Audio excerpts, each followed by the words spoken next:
What's up again, everybody? Welcome to the Loot Bros podcast. I'm your host, Resident Darrell, and with me tonight I have the safety net of the show, the glue that holds it all together. It's coming in clutch. Kalai, how you doing? Good. How's everybody tonight? I'm excited. You good? I'm glad. You know what? You're already saving the day. I was about to just freaking run off on a tangent without even hitting the record button. So, I got it on my end on the backup recording, but it doesn't do any good if I didn't record on the front up recording. Back up front. I don't know. All right, and then we have basically, the most reliable third chair on the roster. We got Matt G. How you doing, brother? What's up? How we doing? Man, you have just been all over the podcast world lately, dude. You've been I heard you on Trophy Whores the other day. You've been coming over here with us a good bit. You freaking knocking it out with the Driftcast. Man, you're basically the man of the hour these days. So. I like to fill in holes where they need to be filled. Whoa, hey. All right, well, we're not going to touch that one. So this is Loot Bros Podcast. We are your general gaming and nonsense podcast. A little bit of housekeeping. Oh my gosh, I just got a trophy. Music make you lose control.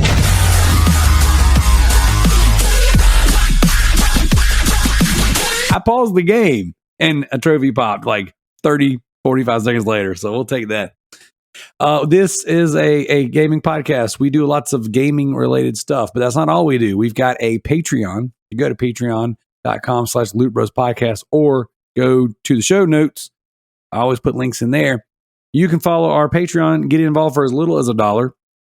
We've got extra episodes, monthly episodes of you guys podcast, the Loot Bros Driftcast, where you guys come together and talk about all the delicious Nintendo news. You guys had a full menu this week, or this past week rather.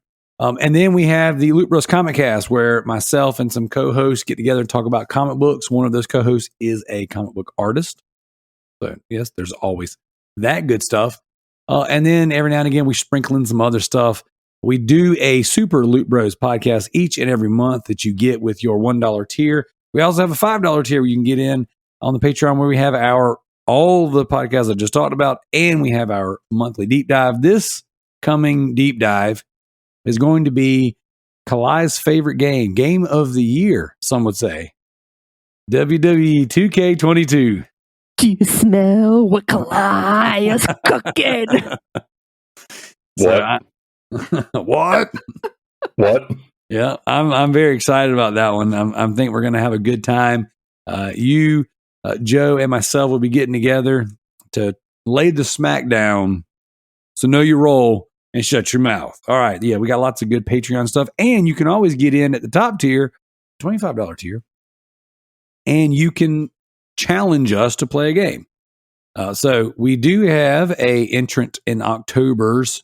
It was called Pledge's Pledge now. We're at the top tier of the Patreon.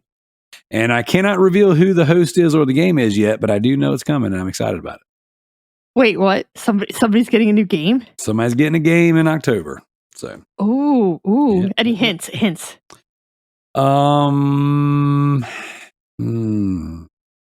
They're not here tonight. Okay, not me. Not it. So, all right. Outside of that, you guys just follow us on our social medias. We got the Instagram, Facebook page, the Discord group.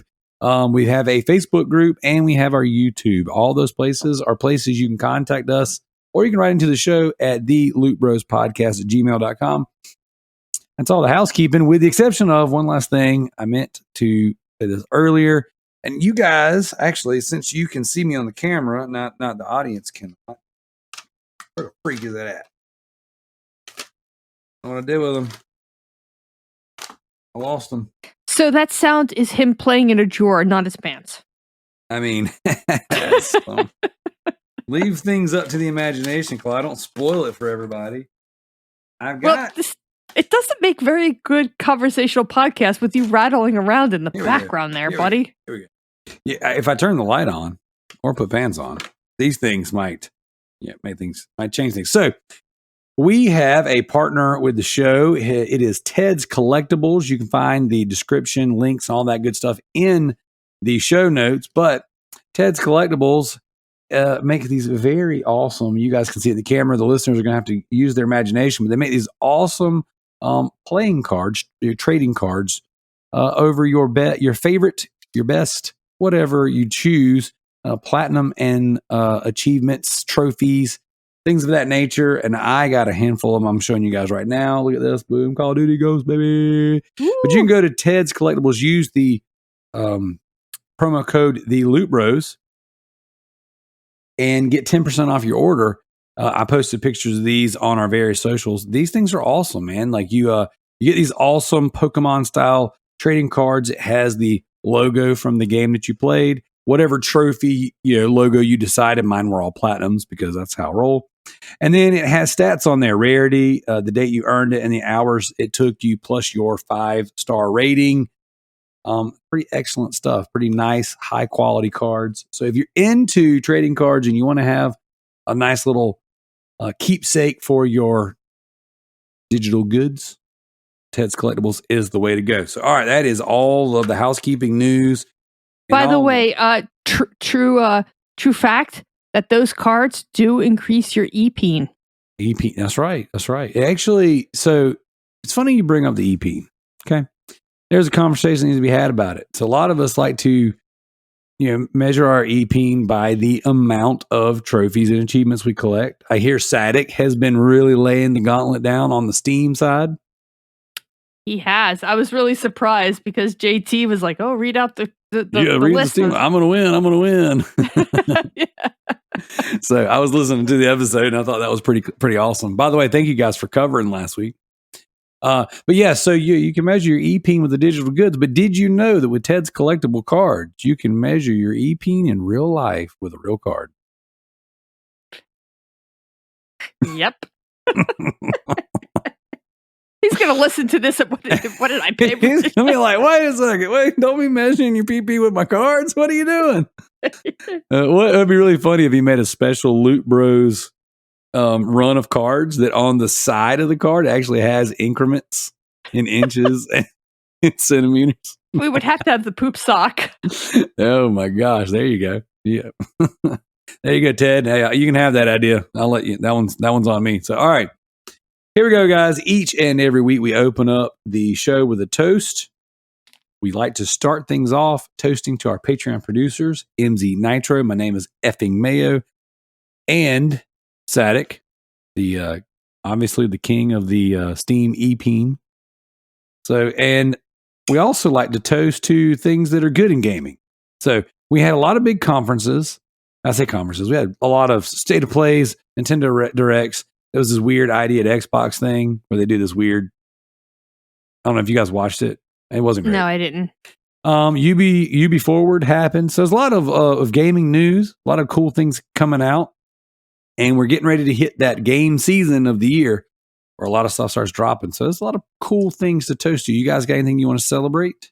Yes, I would like to celebrate my new Lord and Savior, Todd Howard. Oh my gosh. Did he actually fix one of his games?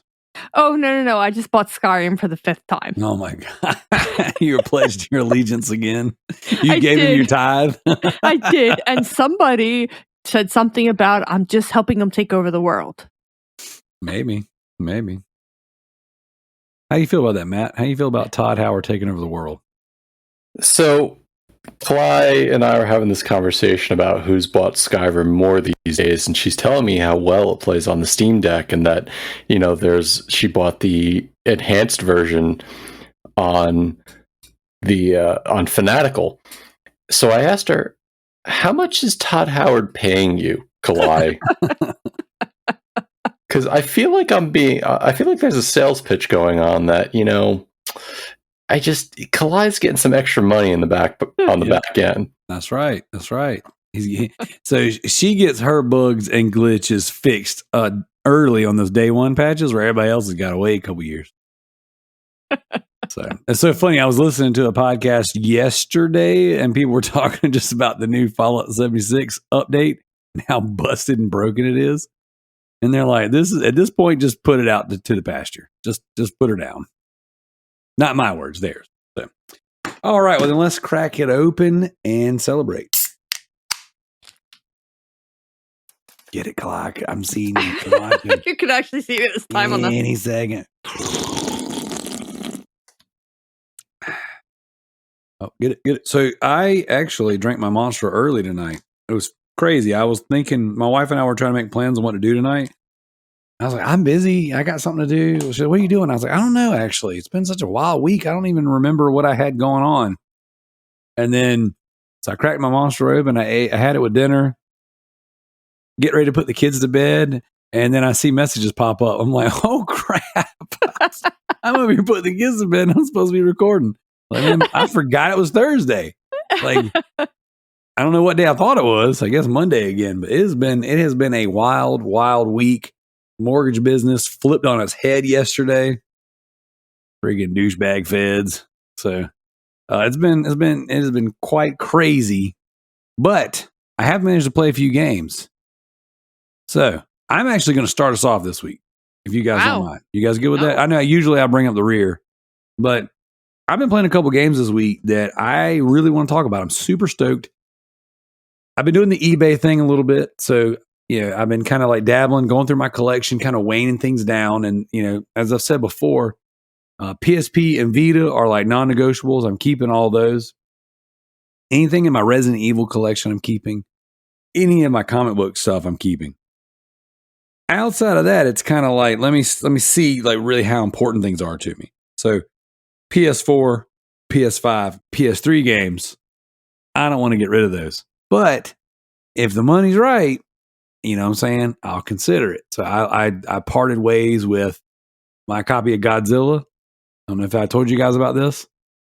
That junk sold on eBay for $150 something, like $154. Did you guys know that Godzilla on PS4 was that rare and that expensive? Wow. How much did you pay for it? I paid $100 for a PS4 with like 8 or 10 games, and it was just one of them. Still have the PS4 and all the other games. So not much. But what was crazy is I started going through my collection of games, and the only reason I even thought about parting with Godzilla is because the trophy list is bored. Like it's glitched. So that game came out early, PlayStation 4 generation. I started playing it, couldn't get all the trophies then. Tried it again a few years later, couldn't get all the trophies then. Certain things just, they won't unlock, they won't pop. Started new games. I was like, no, I'm not doing this. This game's busted. And I let it go. So that being said, I started looking through and seeing what are the more expensive games that I own. And I came across a game called Splatterhouse. You guys ever played that? Oh. Yeah.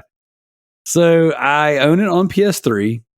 On eBay, they're going anywhere between $50 to $80, And it's one of those games that I picked up at the flea market for like $1, $3 at the max. I don't typically buy them if they're over $3, And I picked it up and I was like, oh man, this is cool. But I've never played it. It's been sitting on my shelf forever. And I was like going through my list of stuff. I was like, man, this game's worth, I can get some money out of this game. I should probably play it. And if I hate it, or maybe I'm on the fence about it, I might be able to part with it, I put this game in and I am loving this freaking game. Like I'm surprised. It's so jank and so. What are your thoughts on it, Matt? So my first experience with the series was Splatterhouse 2, which arguably I think has a couple extra features than one has. I'm surprised somebody with your background that you've never even touched it before, because that game is a classic. It is. I'm really. I've been trying to figure myself out. Right. I've got my taste, and you guys know, like there's certain games that are just Darrell freaking games. And then the games that I love and the games that I think kind of like appeal to me aren't always the games I play due to various time constraints, the way that I set my gaming up in the house. I mean, I don't know. It's very convoluted and stupid, and even I don't know who I am anymore. So that being said, I was like, you know what? There's certain games that I've got on my list that I've owned forever, but I've never played. And this is one of them. I was like, you know what? I'm putting it in. I'm playing it. And this is a Darrell freaking game. Like it's got the markings and the trappings of like a Suda 51 Grasshopper game. You know what I'm saying? Like some Killer is Dead, some Shadows of the Damned. It's got really campy writing. It's got, your main character, he wears a bone mask from Satan that turns him into this John Cena style character with freaking jean shorts and a wallet chain. And it's a Devil May Cry style, like hack and slash, like freaking, this is awesome. And everything explodes into buckets of blood. It's awesome. It's got like a little bit of a cell shaded aspect to it. So it's like a little cartoony, but not really quite. And it's just, I'm loving this game. And it reminds me of so many games. So I'm going to compare it to a lot of games. So if you like Devil May Cry, play Splatterhouse. If you like Killer is Dead and Shadows of the Damned, play Splatterhouse. If you like, there was another one I was going to mention earlier. But it's got like these trappings of other games and things that reminds me of it. I'm like, oh my gosh, I like this about it. I like this about it. I like this about it. It's so cool. And then the aspects or the perspectives will change. So you're third person hack and slash game, and then all of a sudden it's a 2D side scroller beat 'em up. Because the level that you're playing with very Saw inspired like level design. And it's just, and it reminds me of The Darkness. That was the other game I was looking for. Like, because in The Darkness, the demons talk to you, and they have dialogue and they say like really crappy and campy things or whatever. In this game, the mask is very much like a Venom style symbiote relationship with you. And it's talking to you and talking crap to you, telling you to look out for things. It's so cool. Like this game it's my kind of game. I don't know. I just freaking love it. So I've been playing that. I'm actually playing that right now. Just kind of like not really taking it serious. I'm just doing and just killing stuff, like earlier I popped a trophy. It was, 100 kills in my little, in my little power up form or whatever. And I'm just digging it. It's a fun game to play. There's some challenge levels and things of that nature. I don't know that I'm going to go for the platinum in it, but I tell you what, I'm not selling it. Like this game is staying on the shelf. This one's mine forever. So I'm glad I looked into it. Another game I've been playing, and this one I was sending some screenshots into our Discord group last night, is I was playing Dragon Ball Evolution on the PSP. Have you guys ever heard of that? No, I am not a Dragon Ball fan. So I know the movie, and I know that they came out with some even worse video games on it. So check it out. This game is it's a 2D fighter. Well, maybe 2.5. Oh, maybe it's, I can't remember, does the perspective change or not? I only actually fought 2 or 3 times. We'll say a 2D fighter, and it's got like a decent art style. It's not bad. Kind of reminds me of like a little bit of a Tekken kind of thing. Not quite. The game actually plays well. The fighting is actually pretty good, but it has like a visual novel kind of story thing going on, throughout like the dialogue. It's lots of heavy, intensive dialogue or whatever going on in the game. And I don't like Dragon Ball. I've never watched. I've caught some clips or seen some things here and there over the years, but I've never actually sat down and watched like a Dragon Ball or Dragon Ball Z. I own the movie, but I picked it up at the flea market in like a, 5 for $3 kind of thing or whatever. And I've never watched the movie, obviously, but this apparently takes place after the movie or during the movie. It's very inspired by the movie, and the movie apparently sucked. So I expected this game to suck, but I picked it up in one of my little Facebook deals or whatever this week. And I was just looking for a PSP game to play, and I looked up how long to beat. I was like, 2 hours to beat this game. It's a little fighter, with a story, whatever. I'll play that. That's something to do while I'm watching TV with the wife. And if it's trash, I'll get to talk about it. It's cool. So it's totally out of left field for me. But I started sending screenshots because one of them, from the little visual novel story part, just some random person asked if you farted. And I was just like, yes, this is great. This is already better than I expected. So yeah, that's the gateway drug. It is. So first Dragon Ball Z, and then giant enemy boobs. There you go, and tentacles and weird stuff. Well, you know what? I'll just throw my arms back and run with my head down everywhere. So, anyways, play a little bit of that. I picked up some really cool stuff. I picked up that Monster Hunter Freedom on the PSP. I own Freedom Unite or Freedom Unite 2 already. I picked that one up. And so I don't know. I've been kind of dabbling. I've been really just, there's a series of shows I want to do, guys. And I don't know who the best co-hosts to lean on for each one of these are. So I'm going to put it out there. I'm going to put it out there for the audience too. I've been like going through one of my little nostalgic phases again, playing a lot of retro stuff. And, I freaking live in my Vita. I mean, I always play my Vita, but I've been picking up the PSP a lot. And I did some traveling last week. I had to go to Michigan on business. So I was on a bunch of different planes.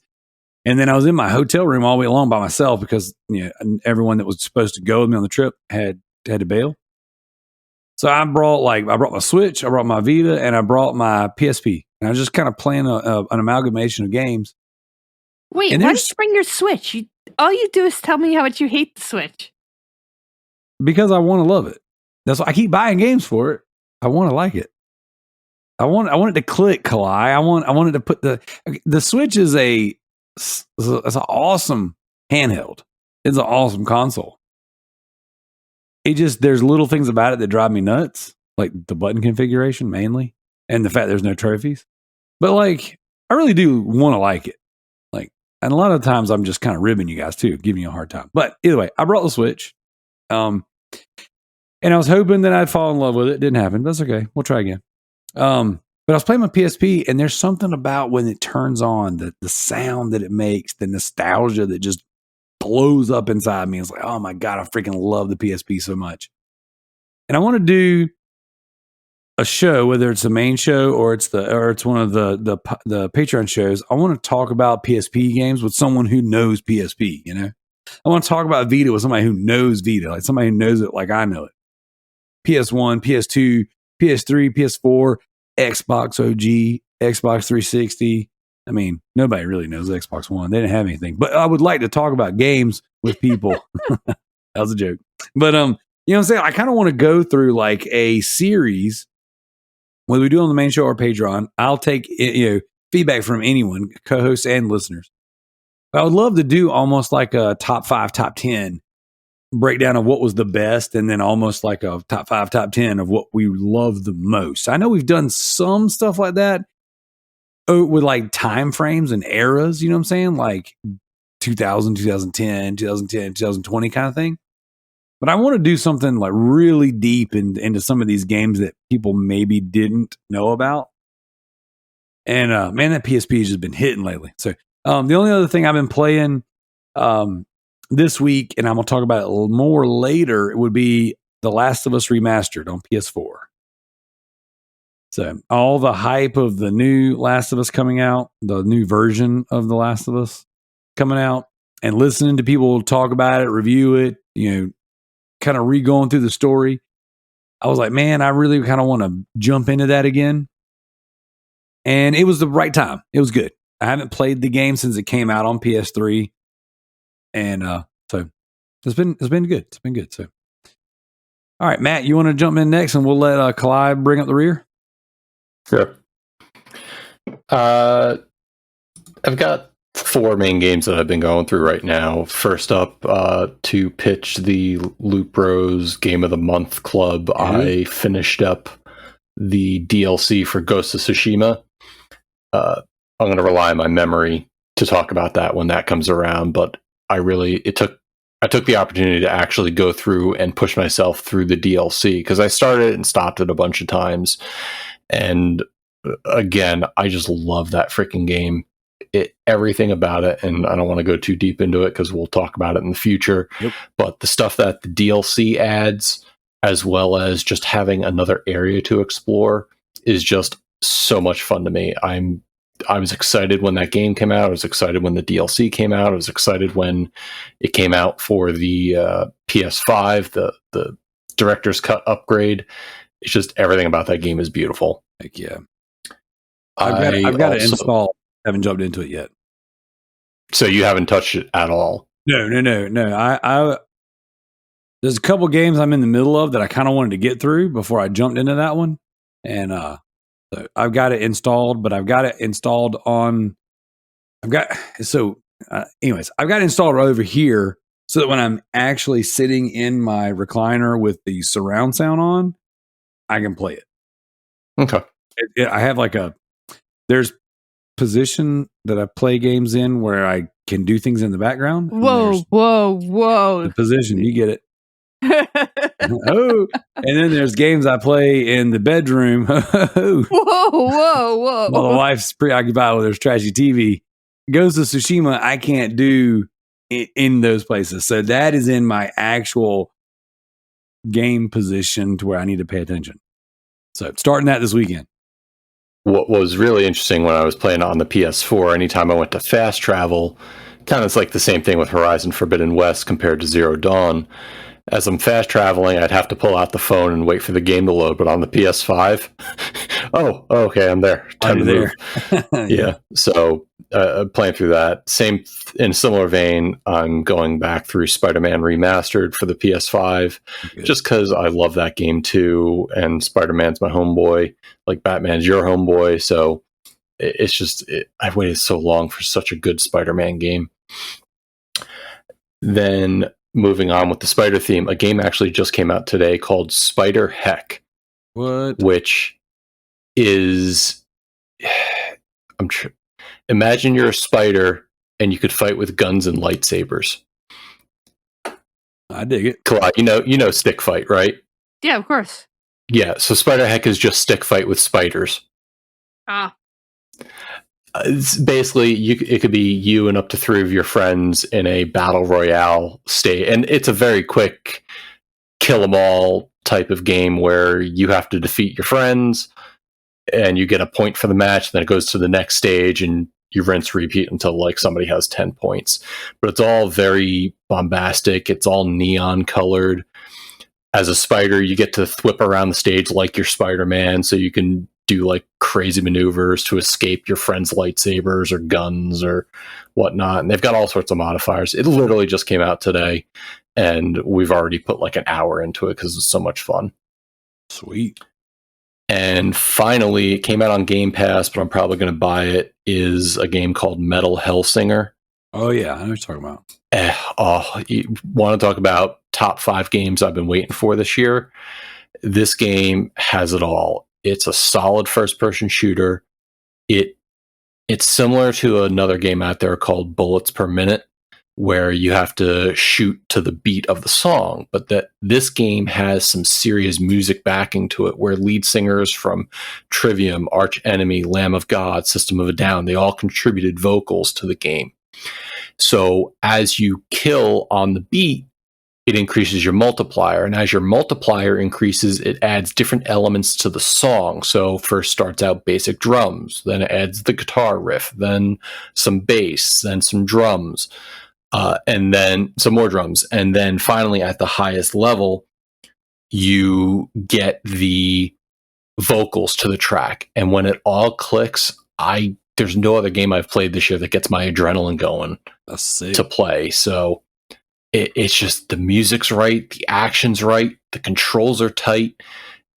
I wouldn't say they're as tight as like Doom 2016 or Doom Eternal, but they're there. It has all the mechanics. It's a little short. It's only got 8 levels, but every time you complete a level, you get 3 challenges per level, such as kill 50 demons in the allotted time, or kill 8 behemoths in the allotted time. And what that does is it unlocks sigils you can use to empower your gameplay, like your multiplier decays slower, or as you switch weapons, the first 4 shots doesn't take any sort of ammo. So there's depth to the game, and of course there's 3 different difficulty levels, and each difficulty level has its own leaderboard. So as you kill and you get scores, at the end of the level, it'll tell you how you rank compared to other players who have completed it. So if there's any part of you that enjoys the leaderboard challenge of trying to get the best score you could, there's your hook. But for me, it's just the music. It all just goes so well together. But that's really all I've been playing this week. Sweet. What have I been playing? So, I got Jim into Gunfire Reborn, which I got into through Matt. It's a looter shooter that's fantastic. We've been playing that. It's like a roguelike shooter. That's the best way to put it. A lot of fun. I also bought the Starlight bundle on Humble Bundle, which has a lot of it's a lot of the Star Wars stuff, which I'm not big into Star Wars. So originally I wasn't going to get the actual deal, but somebody pointed out that for $10, not only do you get all those games, you get for Steam, you get the FX3 Marvel tables and the FX3 Star Wars tables, pinballs. So I've been playing pinball as well, because I'm a big fan of pinball. And then I've been listening to a new audiobook called World of Chains. It's about this gentleman who steals 8 million euros and then has to go into hiding for a couple of years. And he does that by booking a 2-year vacation in an MMO where you're you're mentally put into the game. That's amazing. It's actually really good. It's on Audible. I won all 3 books. It's part of the Sound Booth Theater group, which I absolutely love. If you guys really want something really funny to listen to, I'm going to plug this right now. Dungeon Crawling Carl. Dungeon Crawling Carl is a book about the world basically collapses because our planet gets mined for the resources. But there's a world dungeon that people go into, and if you complete it, you have the chance to win over your world. And it's about a guy who goes in there with his cat. The cat eats a pet biscuit and becomes sentient. Her name is Princess Donut, and they fight all of these monsters. Sweet. Yeah. And of course, you know who's part of the Sound Booth Theater? Nope. Our man Ed, who helped us learn how to edit. Oh, okay. Yeah, he does some of this. So I'm listening to this World of Chains, and this guy's in here, and he's like, he created this bard. He had all this money. His plan was to go into this world and just basically go into taverns, gamble, drink for 2 years and have fun. But he forgot to send in his passport to access his money, and so now he has no use of his money. So now he's a level 1 bard who cannot fight because he had no plan of fighting. And now he has to make money, and it's actually really funny. It's actually really funny. I'm really enjoying it. But that got me thinking. I really want to play an MMO. I'm like, no, wait. No, I don't want to play an MMO. MMOs are stupid. I want to play Skyrim. Which is where I was going with this. I like it. Okay, yeah. So I'm like, well, I have it on 360, but no, I don't want to play that. I've never finished that game. I mean, it's on Game Pass. Yeah, but I don't want to really play it on Game Pass. I'm sure there's other places. I have it on Switch. I kind of want to play it portable so I could play it anywhere. That's not a bad idea. I have it on VR, but you know what? I'm having knee problems, back problems. Not a good place to play it. I need to play it on my Steam Deck, so I need to buy it again. And I'm like texting Matt. I'm like, Matt, I bought Skyrim again. He's like, are you trying to help Todd Howard take over the world? So that's amazing. How much is he paying you? He's paying me in games. That's not how that works, Kalai. So, how far did you get into it today when you started? Well, funny story. So I'm playing it on the Steam Deck, and of course I got the Anniversary Edition. Right now, for the next 7 days, the Anniversary Edition is on sale through Fanatical for a whole $22, as opposed to $50 on Steam. So I bought it on that for anybody that cares. and it detected ultra settings with the Steam Deck. And I was like, that's really awesome. That's really powerful. And then I remembered this game's only 10 years old, so it really isn't that impressive. It's got those God rays. Yeah. So I'm like playing it while it's draining the battery like crazy. And now I'm texting Matt, like, wow, man, it's draining the battery like crazy. He's like, yeah, you're probably going to have to turn down the settings. So I was trying to figure out how to turn down the settings. You can't turn down the settings in Skyrim. Believe it or not. So it's ultra or nothing. I'm telling you, there's no place in the settings in Skyrim for me to reset the visuals. I swear to God, Kalai, if I come over there and find that there's a place to change the settings, I'm going to be very upset. So now I'm like, oh, God damn it, because it really does drain the battery quickly. I think I went through. I had it at full when I began with. I played it for 10 minutes on my break, 30 minutes at lunch, and then 10 minutes. And I think when I got home, I was at like 40% battery left. Gee. So. I'm thinking a joke. Yeah, I'm up to level 5. I now have the ability to yell at things. I was playing today, and I got to the point in the game where I got the Dragonborn. I killed the first dragon, and you get back to Whiterun, and the actual like Greybeards or whatever they're called yell for you. And at that point, the game crashed. I was like, "Yep, good old Skyrim." That's the game. I'm texting Jim, and I was like, "Oh God, I heard lightning in the game." And then when I got back in, it rained, and it accepted that. That was good. I was like, "Oh, the rain today, honey, crashed my game." Like in real life or in the game? I'm like, in the game. Matt is currently looking up how if I'm an idiot. All right. No, I will give you the benefit of the doubt and not correct you in front of everybody. I swear to God, I was like, I'm sitting here. I'm like, okay, settings. Like I'm looking at the system settings right now. Let's see. Hold on a second. Settings. Doing it in real time. Settings. Gameplay, display, and audio display. Brightness, HUD, actor, something, item, something, object, something, row, something, crosshairs, dialogue, depth of field. I can read that. I have my regular glasses on, so I can't read anything. This is thrilling audio for a podcast. This is how you podcast. Hey, we like to keep our listeners on their toes. Are they going to get something exciting? Are they going to get a poop story? Or are they just going to get us reading a menu? Hey, real talk. I almost pooped my pants before the show. Again?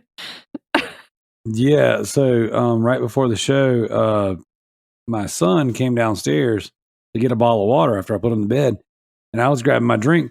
And I was like, he was like, I need a bottle of water. I was like, there's already one in your room. He's like, I drank it. And then I was like, no, you didn't. Because I literally just hung clothes up from doing his laundry. And I was like, you didn't. And when I strained and did like this, I was like, whoa, that was almost an accident. I got to be careful. Just came out of nowhere. That's what she said. Oh. All right. That's all I've been playing. All right, well then let's look at our leaderboards. Kalai, if you want to grab the backlog beatdown, I'll head grab the leaderboards. We got a very interesting first place on both leaderboards. So what I'm going to do for the first time ever here on the Loot Bros podcast, I'm going to read both leaderboards simultaneously. Are you guys ready? What about the third one? Yeah, I have to have you bring the third one up. I don't have the link to that one. Okay, so let me talk about the Steam Wait leaderboard. A second. How do you not have the link? Because I removed it from the document months and months and months, probably a year ago, because it would never populate. I was playing Steam games so that I could get achievements and stuff, and it wouldn't work. And then, so Kevin Ryan made a leaderboard, and then didn't you make a leaderboard? Yes. We have two. We tried two of them, and they weren't populating correctly, so I just quit reading them out. If they're working now, we can totally add it. Psst, I put it in the notes. Oh, you added it to the document? Oh, okay. Yeah, a while ago. Every week I put it in there hoping you would read it. Well, it's not with the other two. Where'd you put them? It is. It's that white link below it. It's not there for me. That's weird. It's blacked out. It just says church. I'm gonna take it. I'm gonna see if I can make it work. More riveting audio. All right, so here's what we're gonna do. We're gonna go with the ones that work for now. All right, True Achievements Leaderboard. Sadik is in first place with 405 achievement points. Okay. Now I'm gonna stop right there. In first place on the True Trophies Leaderboard, Affectatious Daunt with 405 trophies. I'm gonna stop you. I'm gonna stop you right there. The top person on the Loot Sys leaderboard is Static with 451. Oh, dang. That's pretty crazy, though. You have 405 and 405. Now, granted, I know they're not the same 405 points versus 405 actual trophies. Those numbers would be completely different, but I thought that was pretty interesting. Second place on the True Achievements board is I'm Styling on You Bro with 400. Second place on the True Trophies board is Dat1 Seagal with 199. The second person on the the theme achievement board is the Alpha Seagal with 147. Dang. All right. Third place on the True Achievements board is Sony Putting to You with 330 achievement points. Third place on the Loot Bros True Trophy board is Redbeard Rick with 111. Third place is 42J with 133. Dang, that's dope. All right, fourth place on the True Achievements leaderboard is the Bearded Nerd with 215 achievement points. Fourth place on the True Trophies board is Mr. Matt spelled backwards with 57. The fourth place on my board is Resident Darrell with 0. Oh, that's where it stops. That's where we're going to stop it. By the way, I will say this. Fifth place on the True Achievements leaderboard is Dump Liquor with 130. I know you guys said last week you still don't know who Dump Liquor is. Dump Liquor is a coworker of mine from my previous place of employment. Gotcha. I would like to read out the fifth place on my leaderboard just because it's funny. It's the Grounded Gamer with -5 points. How do you get -5 points? No idea. That's amazing. Fifth place on the True Trophies leaderboard is I'm Styling on You Bro with 51. So there's that. Oh wow! I was looking at my at the my spot, which is so terrible on the leaderboard. I only got 20 trophies this past week, and the last trophy I got was in Far Cry 3 Blood Dragon on PS4, which I forgot I was playing that. So, all right. Kalai, the backlog beatdown, would you please? I'm Styling on Your Bro with 136 points. CJ Anderson with 96 points. Diego with 90 points. Darrell with 87. Redbearded Rick with 79. Gareth with 63. Joe with 57. JT with 56. Jared with 39. Alex Saunders with 31. I Yield to No One with 30. Matthew Mulladane with 28. I'm at 22. James the Nerd is at 21. And so is Noah the Builder. How did Noah get so high? I wanted to ask that. So he beat like Monster Hunter and Horizon Forbidden West, and he's beat a handful of games. He beat Sonic Mania the other day. So him and his little girlfriend aren't doing good, so he's kind of getting away from the Oh no, what happened games. with the girlfriend? Yeah, it is. Teenage angst. They're trying to figure life out, all that stuff. I will say this, he's been playing the crap out of Apex lately. Like he's back on that whole train. And I think he's only like one trophy away from platinuming Apex. Or not platinuming, but 100%ing. So he might already have it. I might need to give him some points for that. I honestly didn't check, but I knew he was getting close. Wait, I'm very confused. Static is getting all these points and only has 20 on the backlog beatdown. Are you updating it for him?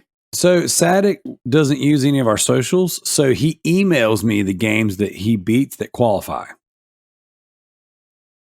So, and he has not emailed me in a while. So Sadik, if you're listening, let me know what your points are looking at, bro. I'll add them. He's always got points, so he's playing games. I just don't know if all the games qualify or if he wants to claim them. Maybe they're shameful games. Well, Trick is at 19 after he tried to convince the council that he should get 3 points for The Last of Us. Yeah, because the way they changed the trophy list on the new Last of Us, which we'll talk about that a little bit later. But apparently, so the original Last of Us was the game, and then they came out with a standalone DLC. Then when they made the remaster, they had the standalone DLC packaged in with but it still had, it was still playable without the game. I actually don't even remember. With the new version, it is built into the game and the trophy list. So the remaster shares a trophy list with the original game, but the DLC was still standalone or still counted standalone. With the new version, they combined the two trophy lists to make one trophy list because they got rid of the multiplayer. So he was suggesting, I don't think he was being very forceful with it, but he was like, hey, I beat the game. I beat the standalone DLC that's been released twice already. He's like, I should get the extra point, right? Because he got the platinum as well. But in this one, they removed the multiplayer and then combined the two trophy lists. And actually, they added new trophies as well, too. So it didn't count. 2 points. Suck it. So, all right. That's pretty much it. The bottom ones haven't been moving much lately. No, they haven't. So, all right. Speaking of The Last of Us, that brings us to this week's official topic. Kalai, that's your cue. For what? This week's official topic. Twat. You got all into it last week, man. I was like, dang, dude, she's gonna freaking replace Zach for the little theme jingle. After I told her that it wasn't up to snuff, I think she may be a little gun shy this week. There you go. So it's your fault. Plus, you know what? To be perfectly honest, I threw out my back from carrying everybody. Dang, son. All right, so with the latest release of The Last of Us Part 1, the remake of the remaster of the re-release, and the controversies that surrounded it, what I wanted to do tonight was I wanted to pitch this to the panel. All right, I asked you guys before, had you played the games? Yes. Everyone here has played The Last of Us. I would imagine most everyone who's listened to this who listens to this podcast has played The Last of Us. So this isn't going to be a Last of Us spoiler cast, but I did have a series of Last of Us themed questions to ask you guys. And I kind of wanted to talk about The Last of Us and games like it moving forward.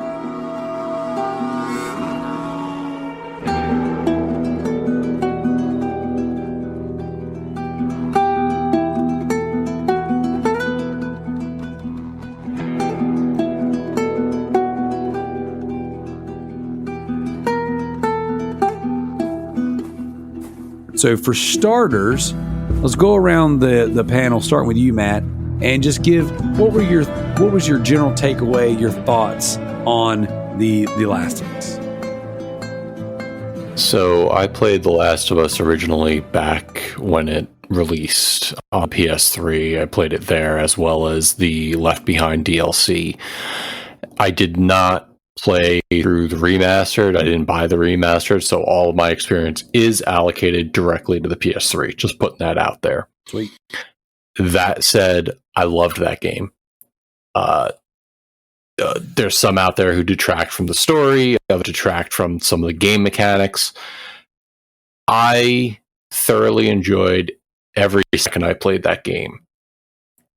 I love the relationship between Joel and Ellie. I love the way the story played out. I loved the character deaths. I loved the character survival. Those who survived. as much as some people may not like it, I loved the ending because of the way it just made you feel. Yep. Everybody talks about the giraffe moment being like their peak of the entire thing.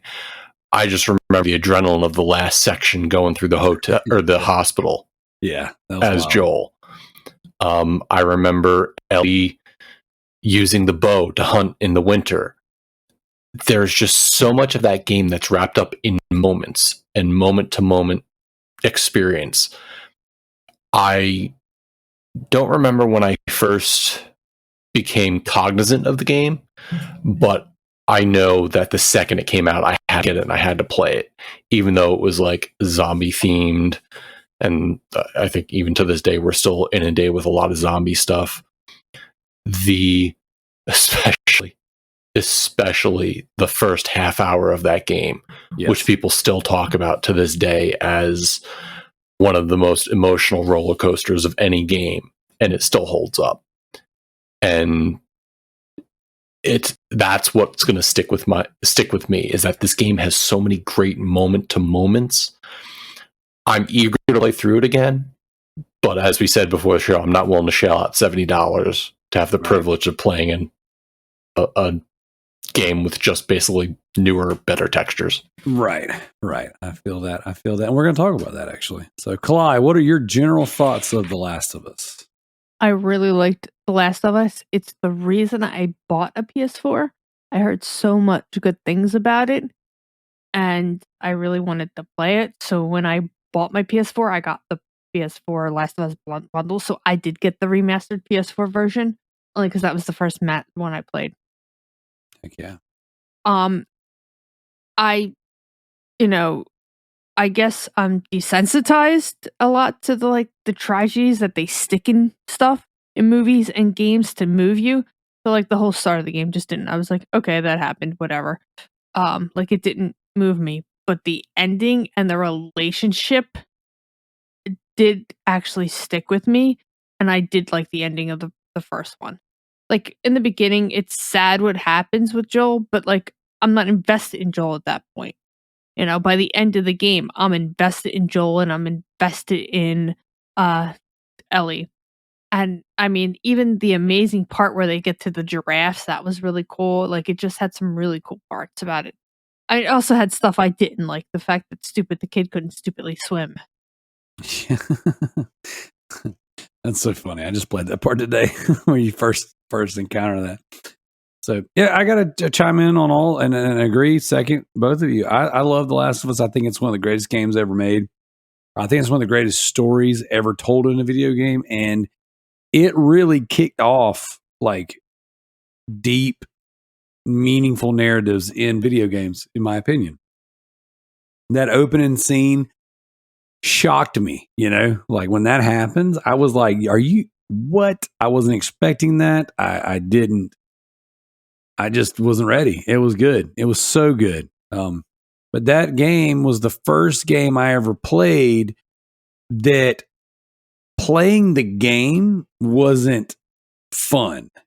It was an experience, I played through it and I was like, I don't know that I enjoyed playing that, but I loved every minute of it. It was a game that just resonated, but also it wasn't, I don't, it just wasn't fun. I was like, I love it, but holy crap, that got heavy. You to say something. Yeah, well, I think that's indicative of most Sony studio games at this point, starting with The Last of Us. And I've said this multiple times. The stories are moving. It's an amazing story. But a lot of times the gameplay is lackluster. And I'm hoping that kind of is different in the new Ghost of Tsushima. But I feel like that's a big thing with Sony. Because Sony is a movie production company too. So they do have some very talented, story writing over there. But their video game tactics, like the Order 1886, I love the story behind that. I thought it was really interesting. But I thought it was probably one of the worst mechanics in a video game. Beautiful graphics, but it was Simon Says. Yeah. I'm hearing things like that a lot. I think that people are getting, they've experienced the formula and they're looking for something new. It is my favorite style of game, and I think Sony games are some of the most fun games to play out there. It's rare that I play a Sony game and I don't enjoy myself. The Last of Us, I say it wasn't fun, not because it's not a fun game to play necessarily, but it was more of an experience to me. And it was a game that I actually did not revisit. I quite enjoyed my time with it, but I didn't play I started Left Behind. And I don't know why I didn't finish it, but I only played the first probably 20, 30 minutes of it. But I walked away from that game going, I could never play that again. And that is going to be the benchmark moving forward for storytelling in a video game. I just thought it was amazing. So when the remaster came out shortly after, a year later, 2 years later at max, I was like, I bought it and it's been sitting on my shelf ever since. But I was like, I put it in. I think I played at the beginning of the game again, a little bit through it. I was like, you know what? I'm not ready to play through that again. I want to get some distance on it, let it sit, let it marinate for a little while, then I'll come back to it and go, oh man. Then here we are 9 years later, and they have I'm using the quote fingers, remade the game. So Sony announces that they are doing the Last of Us remake. They've given it a fresh coat of paint. They've changed some textures. They've added some things. Apparently they added some new game mechanics, things of that nature. I can't speak to that because I haven't played it. But I've been listening to a bunch of podcasts, and it got me thinking. I've been very standoff about buying this game because it seemed, in my opinion, a little, not so much predatory, but it seemed a little bit like, I hate the word cash grab because it's like they're a company, their whole existence is to grab cash, to make money. You know what I'm saying? Like, so if you got something that makes money, make money with it. So I don't want to call it that, but it seemed very much like, here's the pattern. We put out this game, like the original Last of Us was like world changing when it comes to video games. All right. So it's one of the greatest games ever made. But then like a year and a half later, 2 years later, whatever, they remastered it for the PS4. So it's like, okay, you've already re-released this once. Now doing it again to me just seemed like unappetizing. Like I didn't want anything to do with that. And the whole time that this game's been kind of like building its momentum and doing its marketing campaign, I've been very much in the camp of, no, I'm not buying that. I'm definitely not paying $70 for it because you already did this to me. You put the game out and then you re-put it out again shortly after. And then now you're the next generation, you're putting it out another time. So for me, I've been in the camp, don't buy the quote remake because I've already bought the game twice and I got it free for Plus.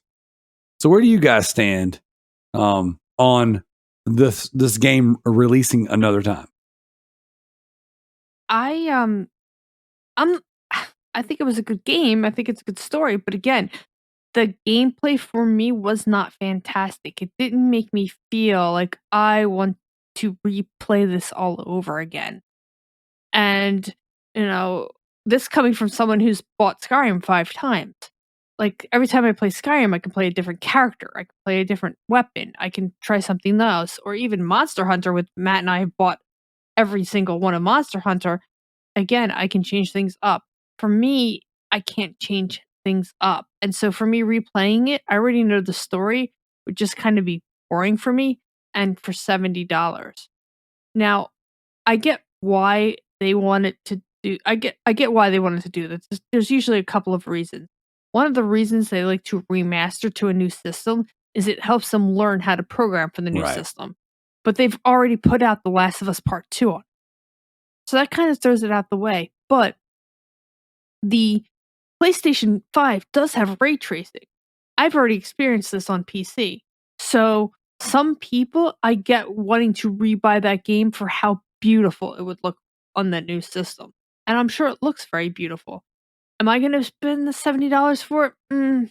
No, I think I could do better. Plus, if you think about it, they've already given away The Last of Us before on PlayStation Plus. Give it a little while. It's going to go up on their service. It's going to be given away as a free game. Yep, I agree. I agree with that completely. What about you, Matt? So, as much as I gushed about the game, like I said, and similar to what Kalai is feeling, is I've already played through that game once. And from everything, all the reviews I've seen, all the videos that have been done, it seems like it's a 1-to-1 remake, just with updated graphics and maybe some new mechanics to take advantage of the DualSense. And that's not enough for me to pay the Sony tax of $70 for a game. So you do tax too now. Yeah, well, it's everybody's on that bandwagon. But for a game that came out technically less than 10 years ago, it doesn't make sense for me to personally play that. Now we know guys like Tricky, who that's his game. That's the one game. Kalai and I had this conversation before. I bought Monster Hunter World twice, once on console and once on PC, so that way I can play with my friends. I'm not above spending money for a game that we could play multiple times. But Last of Us takes a heavy emotional toll to play. And I actually disagree with Kalai. I love the gameplay. I love the mechanics in the game. But everything else about the game, if they haven't changed anything, to me, updated graphics aren't necessarily enough for me to go buy that game. I liken that to what our conversation about Dead Space is, where we recently played through it for the book club. And that game still holds up today, and that game was released in 2007, 2008. Yep. And they're coming out with a remake, and people are going to say, well, you're just going to play the same game again. Well, no, not necessarily, because there's a massive upgrade to what they're doing from the old game to what they're doing now. And we've seen that in the visuals, and we've seen how that can affect that type of genre. But they're also changing things up in the game. The directors and devs have come out and said that it's not going to be a 1-to-1 playthrough, whereas Last of Us is. So I don't see the necessity of going out and spending the money. And to me, it's almost like Naughty Dog came out and said, all right, well, we made Last of Us Part 2. Let's make a box that says Last of Us Part 1 so you can marry them together. Ha. And I don't know why, and I know it's more than that, and Kalai is absolutely right in that there's a level that they go, okay, well, this will help us learn more about the system. But to me, I just can't get that out of my head. They're like, well, we just wanted to make it so that both are available on the same ecosystem at the same time with the same graphical fidelity, so that way you guys can get all the same experience. Right. I think if they did a bundle and said, hey, both games for $80, I think that would have made a lot more sense than this one game for $70. Yeah, I feel that. And I agree with that. And I thought to me, I was like, all the rumors were coming out about it. I was like, man, they're just gonna put them together. They're gonna do the PS5 version of The Last of Us 2 because that still hasn't come out yet, and they're gonna do the PS5 version of The Last of Us 1 with haptic feedback, but it'll be the same game. And I think this is the struggle I've had, which is why I want to talk about it with people tonight, because I've been internally like, why am I against this one? But I've bought Resident Evil 4 on every console that it's ever come out on, including mobile. And I'm getting ready to buy the remake of that game. And that game came out in 2005. Now, granted, that's a lot longer. And this game will benefit greatly from an actual remake. And Capcom has shown that their remakes are actual remakes, that they do change things. They add content. Sometimes they take away content, which kind of sucks. But their remake track record is like phenomenal. Like the Naughty Dog just kind of gave us the same game again. Technically, and my argument has been they give us less game because they're not giving us the multiplayer mode. The remaster that came out on PS4 had the core game, the DLC, and factions. This version costs more and it doesn't have the multiplayer mode. What probably makes it sting a little bit more is that your PS5 is backwards compatible. So it's not like Yes. you can't walk in and get the PS4 version and just play it on the PS5 version. Correct. Exactly. I agree. So it does stink a little bit to me. Okay. But I've put all that aside.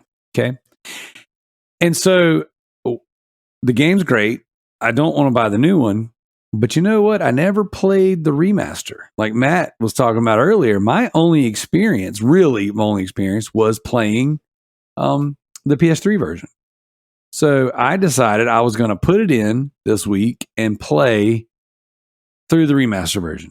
Guys, this game's so good. Still so good. It's still so freaking good. Like, granted, a lot's happened since The Last of Us came out. Other games have tried to emulate The Last of Us. I think there's other games out there that do tell really good stories. I think The Last of Us has set the bar, and a lot of other developers have tried to compete in that space. And it's one of those things to where, you know how like when Call of Duty, or we'll use PUBG as an example, right? PUBG comes out with Battle Royale, and then Fortnite comes out with Battle Royale. And then everyone else comes out with Battle Royale. But Battle Royale is not really getting better for it. There's just a lot of them, and typically they suck.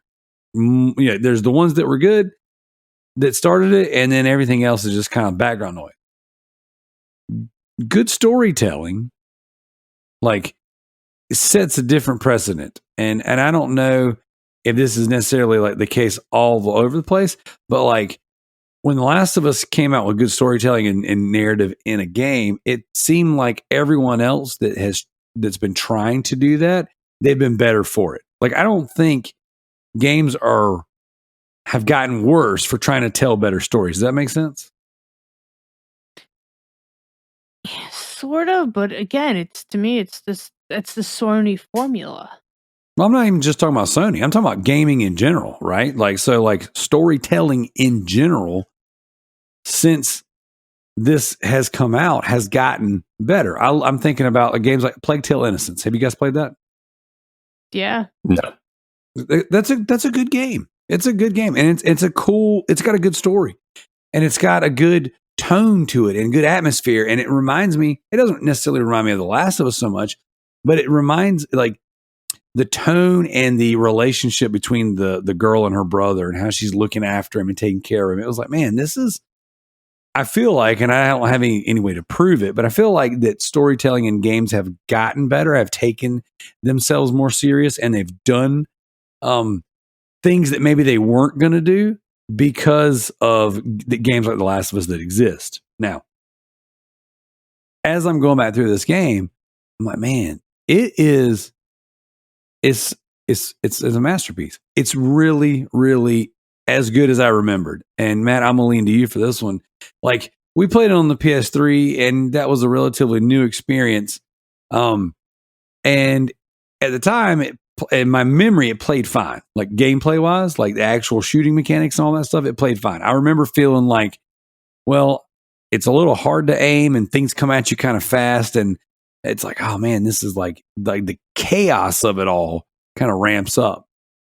But then over the years, I've played so many games, shooting has gotten so much better, and most games give you auto aim and things like that, and it's just pretty much like a click, point and shoot, and you're good.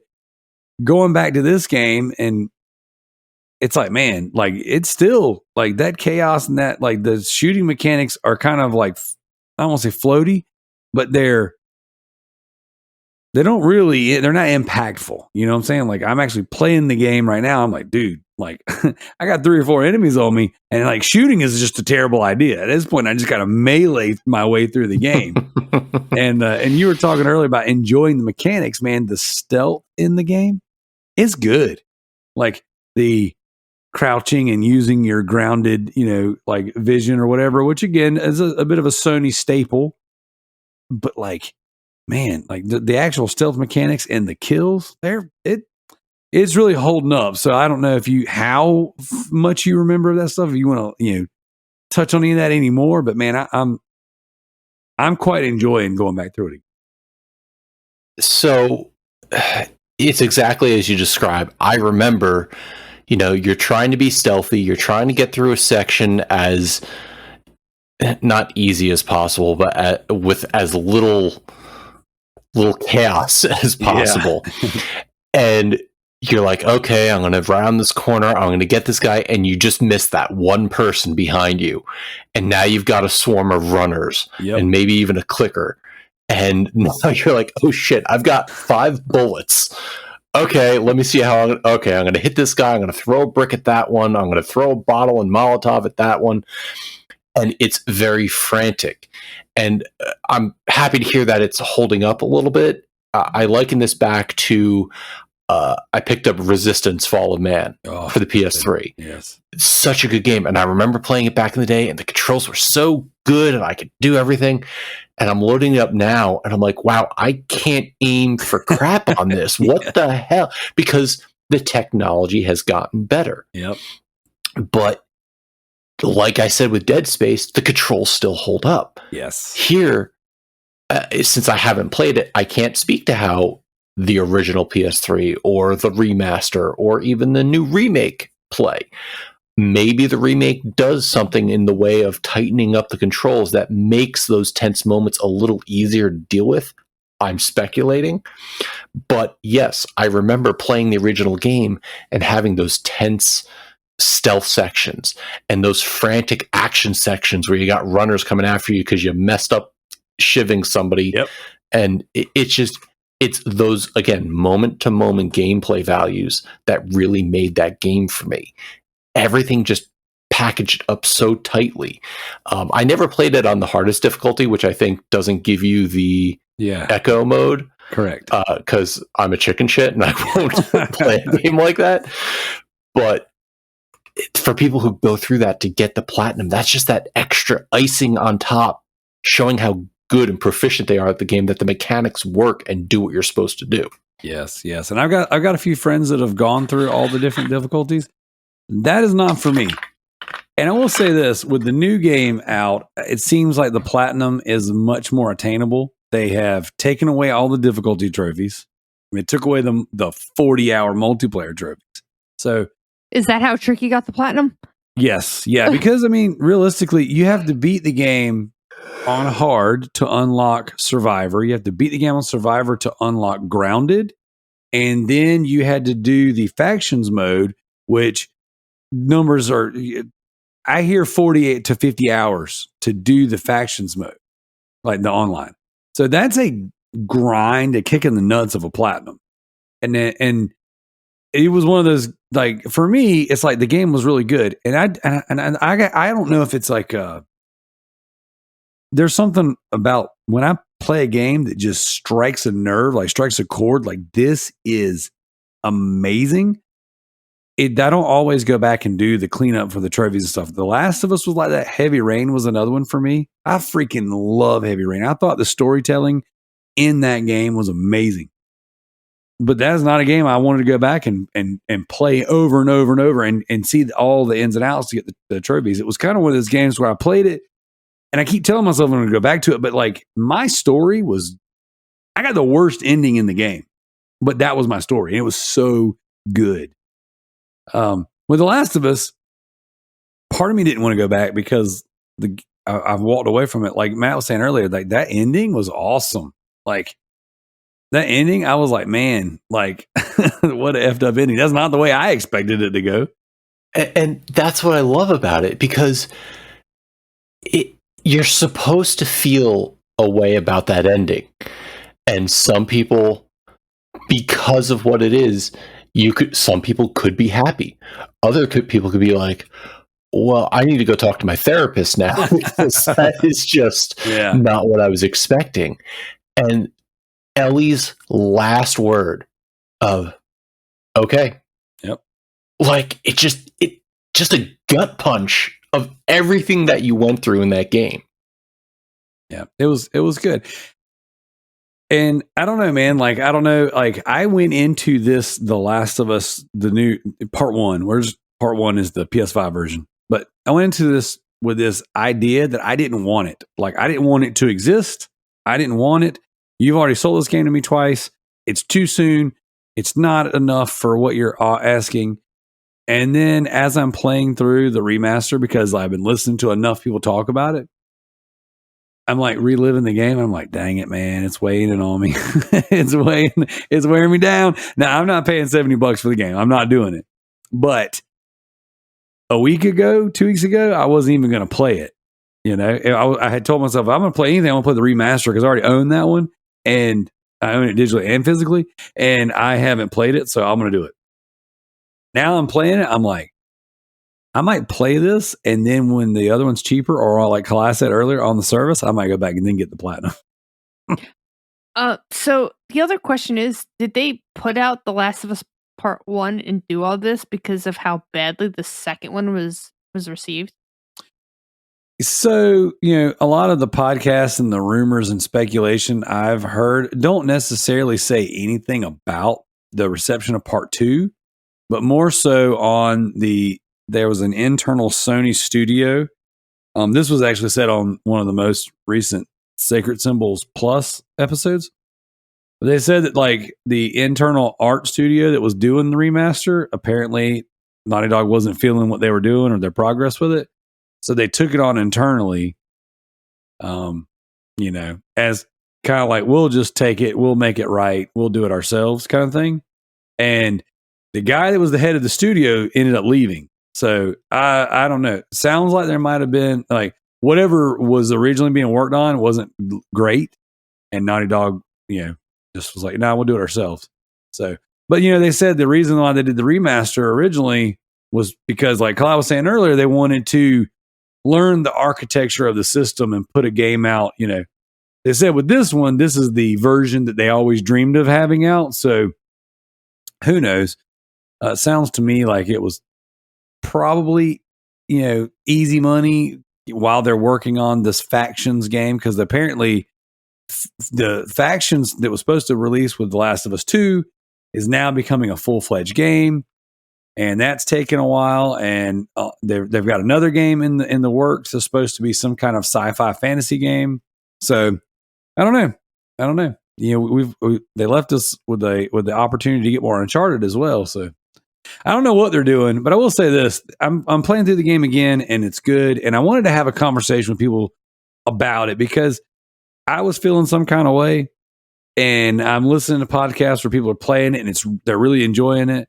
And I'm listening to other podcasts where they're like, "Oh no, I'm not doing it. I'm not giving them my money." But I know here, you know, we've got all different walks of life on our show.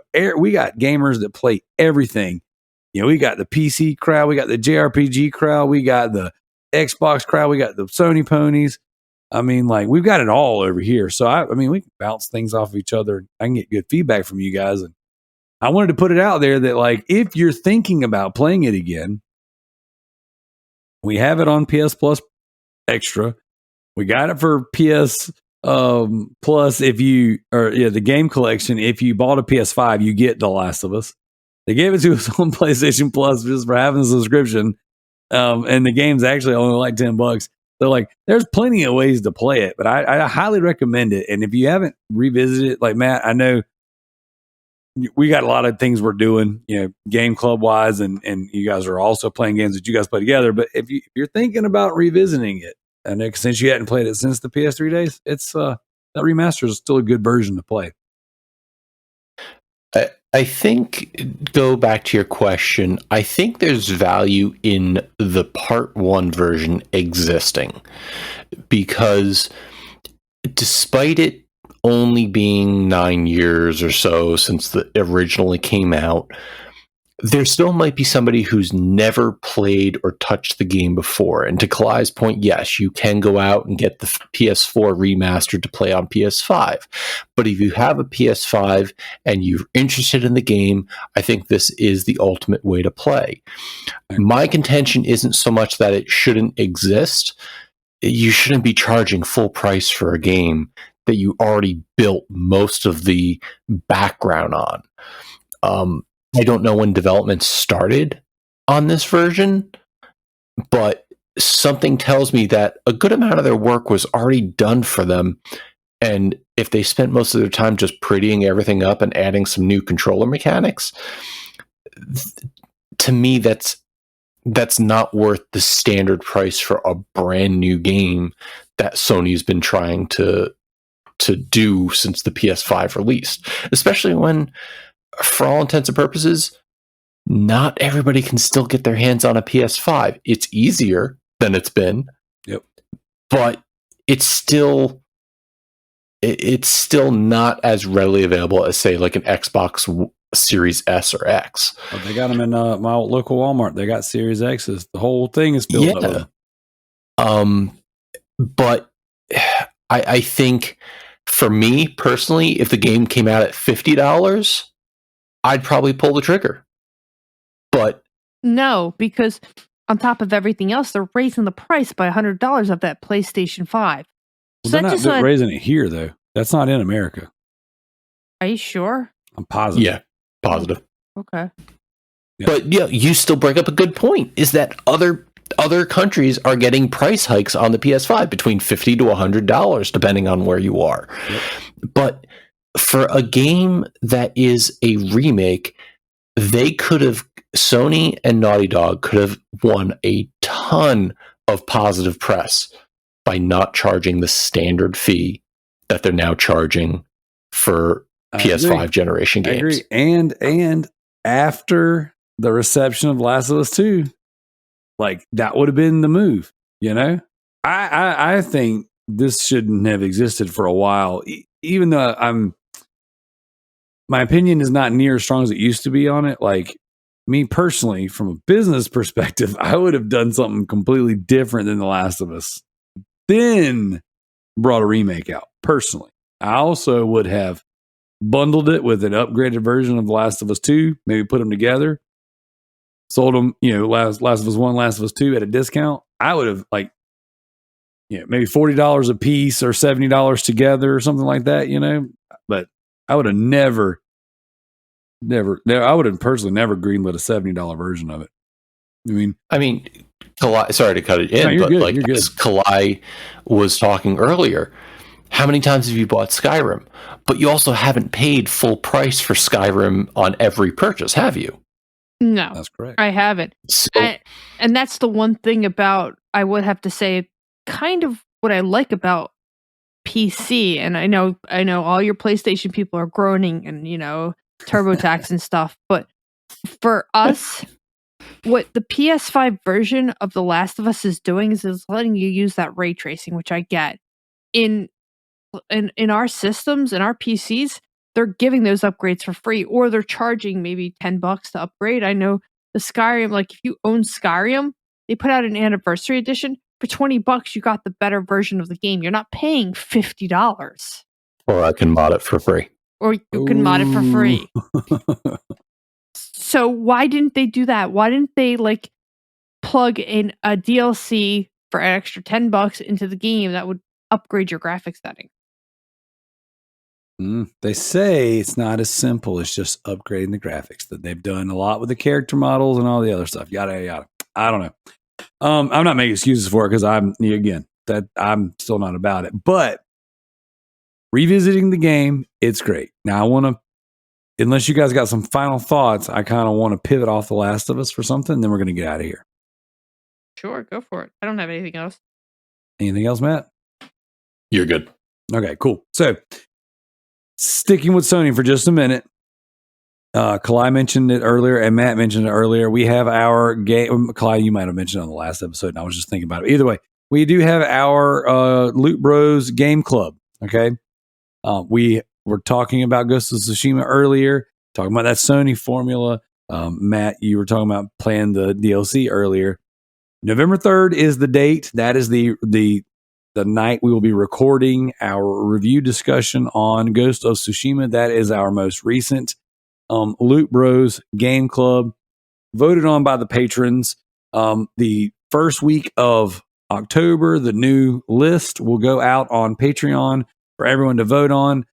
We're going to be taking submissions. The podcast hosts are going to put together the bulk of them, and then we'll take a few from the community and then let the patrons vote on the next game that we play. I say that to say this. I'm not putting The Last of Us on there. especially since I'm playing right now. I don't want to play it, have a conversation about it, and then we get to the time where it votes, and it's like, oh, The Last of Us got picked. Shocker. So I'm not putting The Last of Us on there. What about The Last of Us Part 2? If it's on one of the services, if we can put it on there. You guys want to submit that one? I'm not submitting that one, but yeah. Either way, Kalai and Matt, thank you so much for joining me and talking shop tonight. Thank you so much for being a great set of co-hosts, sounding boards to bounce things off of. I definitely appreciate you guys. We got an episode of the Driftcast. By the time you hear this will have already released on the Patreon and in the feeds. Thank you guys for coming together and holding the Stinky Switch torch.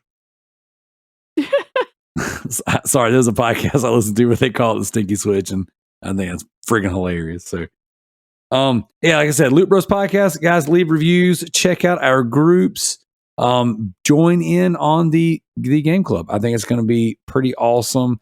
I have Ghost of Tsushima queued up on my special gaming position, and I'm going to be starting that this weekend. As a matter of fact, tomorrow, from the time of recording, my wife has to work the evening, so I may even play some Ghost of Tsushima tomorrow. So Nice. Pretty stoked about it. So thank you guys for joining me. Thank you guys for listening. This has been the Loot Bros Podcast, and we're out of here.